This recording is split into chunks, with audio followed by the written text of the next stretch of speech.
ملک احمد خان صاحب بھی ہمارے ساتھ ہیں، انتظار کر رہے تھے۔ ملک صاحب معذرت آپ کو تھوڑا سا ویٹ کرنا پڑا، لیکن ظاہر ہے وہ بھی ایک عام معاملہ تھا۔ ملک صاحب السلام علیکم۔ سر وعلیکم السلام جناب۔ جناب ماشاءاللہ آپ تو خبریں بن رہی ہیں اور ایک آپ کی دھوم مچی ہوئی ہے، گاڈ فادر پتہ نہیں کتنے راز آپ کے سینے میں ہیں، اور آپ کچھ کتنے زبان پہ آئیں گے اور کتنے آپ کہتے ہیں کہ وہ بس خاموش ہو جانا چاہیے۔ تو یہ معاملہ ہے کیا؟ آپ کر کیا رہے تھے جو بار بار آپ جاتے تھے لندن؟ تو کیا پیغام لے کے جاتے تھے؟ جی شاہد صاحب آپ کا بہت شکریہ، آپ نے موقع دیا بات کرنے کا۔ دیکھیں میں دو لحاظ سے اس ساری بات چیت پر تھوڑا مضطرب بھی ہوں کہ ایک تو آج جب میں ہمارے ایک بڑے درینہ ساتھی تھے، بڑا وہ حصہ رہے ایک لمبے عرصے تک پنجاب اسمبلی کے، اخلاق باجوہ، بڑے اچھے کونا مشک جرنلسٹ تھے۔ ہاں جی ان کا انتقال ہو گیا۔ سلسلے میں کچھ صحافیوں کا وہاں پہ ہمارے ساتھیوں کا، اللہ تعالیٰ ان کی مغفرت فرمائے۔ اس سلسلے میں وہاں جب گیا تو کچھ دوستوں نے سوالات کیے، میں نے کوشش کی کہ میں اس ساری بحث میں جو کہ اب غالباً میرے نزدیک کچھ اعتبار سے حقائق کے مطابق ہونی چاہیے، تو جب انہوں نے سوال کیا تو میں نے کہا دیکھیں بنیادی بات یہ ہے کہ ایک شخص جو زیر بحث ہے، میرا خواجہ آصف صاحب کے ساتھ ایک بہت بڑا احترام کا رشتہ ہے، اور وہ اس حد تک ہے کہ صرف زبانی کہنے کی بات نہیں ہے کہ جب وزیر اعظم نے مجھے یہ میرے پہ مہربانی کی، مجھے اپنے ساتھ انہوں نے اپنی معاونت کے لیے معاون خصوصی رکھا، تو میں نے ان سے کہہ کے کہا کہ جو خواجہ آصف صاحب کے پاس جو بھی منسٹری ہو تو میری ان کے ساتھ اپرینٹسشپ ہو جائے گی۔ تو ہیونگ سیڈ دیٹ، یعنی یہ بات میں پہلے اسٹیبلش کر رہا ہوں کہ میرا ان کے ساتھ ایک بڑا احترام کا رشتہ ہے۔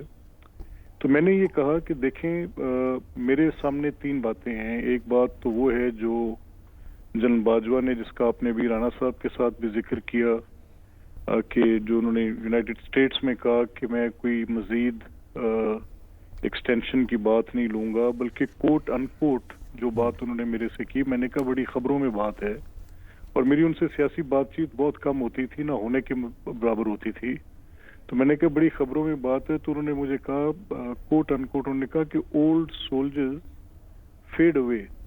تو میں نے اپنی ہیڈ میں اننگز، میں نے میرے پیچھے ایک لمبی لائن ہے، تو I can not look at their faces کہ میں مزید اپنے لیے کروں، تو میں نے کیا انسٹیٹیوشن کو خراب کرنا ہے۔ کوئی ایسی ایمرجنٹ سچویشن ہو، ملک کی سیکیورٹی داؤ پہ لگی ہو اور کوئی ایسی صورت ہو، تو تب پولیٹیکل گورنمنٹس یہ فیصلے کرتی ہیں۔ اس میں پچھلی دفعہ جب یہ فیصلہ ہو گیا جس میں لا محالہ یہ ایک فیصلہ جس میں اکراس دا ڈیوائڈ، اور میں سمجھتا ہوں کہ میاں نواز شریف صاحب کی ایک انتہائی سیاسی بصیرت تھی کہ پولرائزڈ کمانڈ سٹرکچر تو کبھی بھی نہیں ہونا چاہیے۔ ملک کے سپہ سالار کو ایک جماعت ووٹ دے، ایک نہ دے، وہ حالات ہوتے ہیں، اس حالات میں یہ سچویشن پیدا ہو گئی۔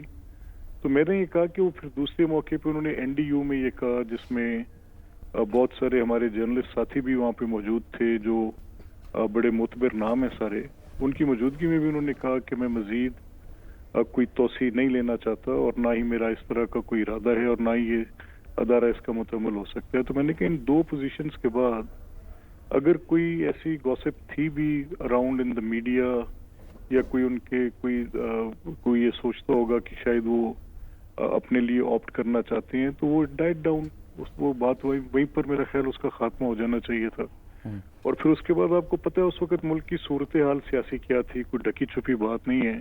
ٹھیک، ہمارے بہت سے سیاسی رہنما یا لوگ جو تبصرہ کرتے ہیں یا بات کرتے ہیں، اس طرح کی ان پریسیڈنٹڈ سچویشن پہلے ہم نے کبھی انکاؤنٹر نہیں کی، جس میں ایک آؤسٹڈ پرائم منسٹر جو ہیں وہ ووٹ آف نو کانفیڈنس کے نتیجے میں نکلیں اور وہ الزام دیں آرمی چیف کو کہ آپ کے نیوٹرل ہونا ایک جانور ہونے کے برابر ہے، پھر وہ ان کو کہیں کہ غدار ہیں، اور سراج الدولہ سے ان کی وہ کہیں کہ یہ سراج الدولہ ہیں، تو وہ اپنے غم و غصے کا اظہار کریں، بلکہ میر جعفر ہیں، اور میر سراج الدولہ نہیں، میر جعفر، میر صادق اور میر جعفر، میر صادق اور میر جعفر ہیں۔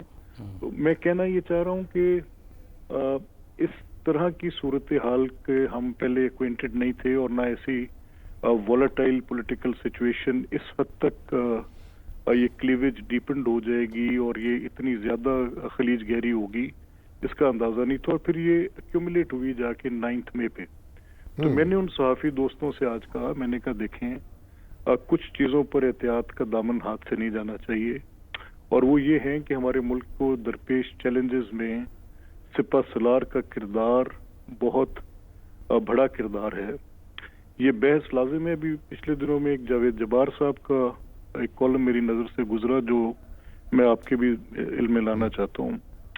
انہوں نے چینی حوالہ دے کر کہا کہ نیشنل آئیڈینٹی اور نیشنل سیکیورٹی, اور اس پہ انہوں نے اپنی بحث کو کنکلوڈ اس بات پہ کیا کہ اگر نیشنل آئیڈینٹی قائم رہے گی تو سیکیورٹی, نیشنل سیکیورٹی اس کا آؤٹ کم ہے. In consequence of that national security رہے گی. یعنی قومی شناخت اور قومی سلامتی سلامتی دونوں جڑے ہوئے ہیں ایک دوسرے سے.